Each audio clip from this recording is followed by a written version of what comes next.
everybody, it's Claire. Thank you so much for stopping by. Today I'm going to review a very popular drugstore foundation at the moment, and it is the CoverGirl Ready Set Gorgeous Foundation for $6.99 at the drugstore. You might have seen Katy Perry's face on it in your local drugstore aisles or maybe in a magazine. It has been a really popular foundation on YouTube.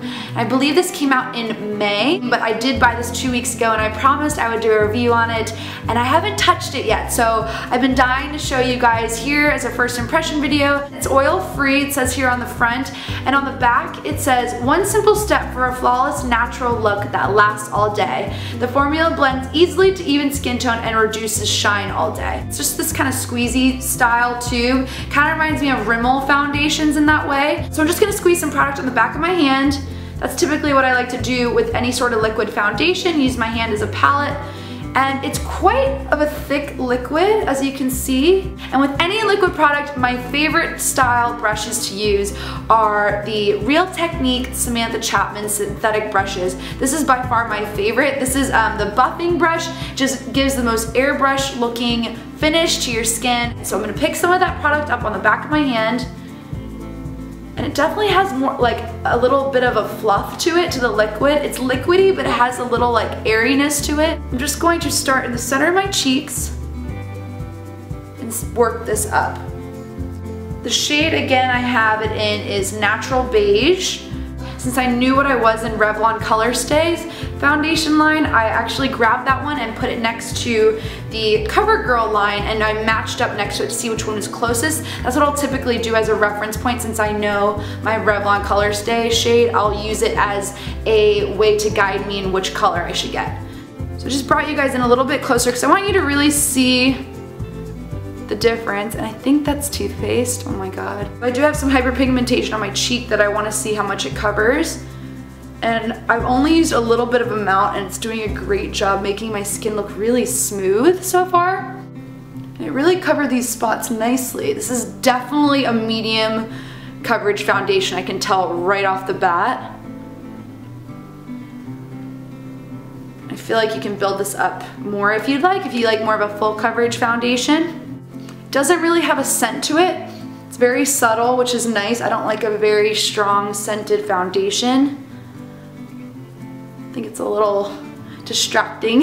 So I think this looks really nice so far from what I see in the camera. Hopefully you guys think the same, because the sunlight is kind of hard in here right now. Okay, so I've just applied it completely to my face. I just wanted you guys to see the medium coverage amount that I applied and what it did. So I do have hyperpigmentation in here, and I do have some acne on the side of my face here and here.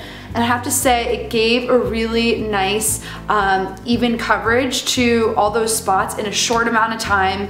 And it does dry down to a bit of a powdery finish. So it starts out to a liquid and then has a bit of a powder set to it. So I can see that kind of just, that it does sort of sit a little bit in my nose, a little bit like a powder would. I do notice that a little bit, but as far as the way my skin looks, it's very even. It looks really flawless, and I kind of like how it dries down to a matte. So I feel like it's very locked in, and it's going to stay put. So I highly recommend this for oily skin. I have dry skin, and I think it looks maybe a little bit powdery on me because of that. But if you have oily skin, I think this is like gonna knock it out of the park for you. Another thing I noticed is that this foundation has kind of a strong pink undertone. And I just looked into another mirror instead of the camera to really look at that. But it's nothing that's, you know, too noticeable. It's just that it really does have more pink to it than yellow. So I really do like this foundation though. I think it makes you look really even, really smooth. My skin looks really nice and smoothed out. I don't really notice that this foundation is on. It feels very lightweight, which is good. It's really just dried down so quickly. I think the application was really smooth and easy, and I'm overall really happy with this. I think this looks great, and again, I highly recommend it if you have oily skin, and I think it would be a great everyday foundation. If you want something stronger than a BB cream, this is definitely a heavier coverage than a BB cream or a tinted moisturizer in the summer. If you want something with good coverage and with no shine, then this might be your go-to summer foundation for every day, I think. You just let me know if you do have any more specific questions about it. I just wanted to give a general overview and demo on the product. So I hope you guys enjoyed it. I'm gonna go finish the rest of my makeup now, but I look forward to seeing you guys next time, and I hope you're having a great summer. Talk to you soon. Bye!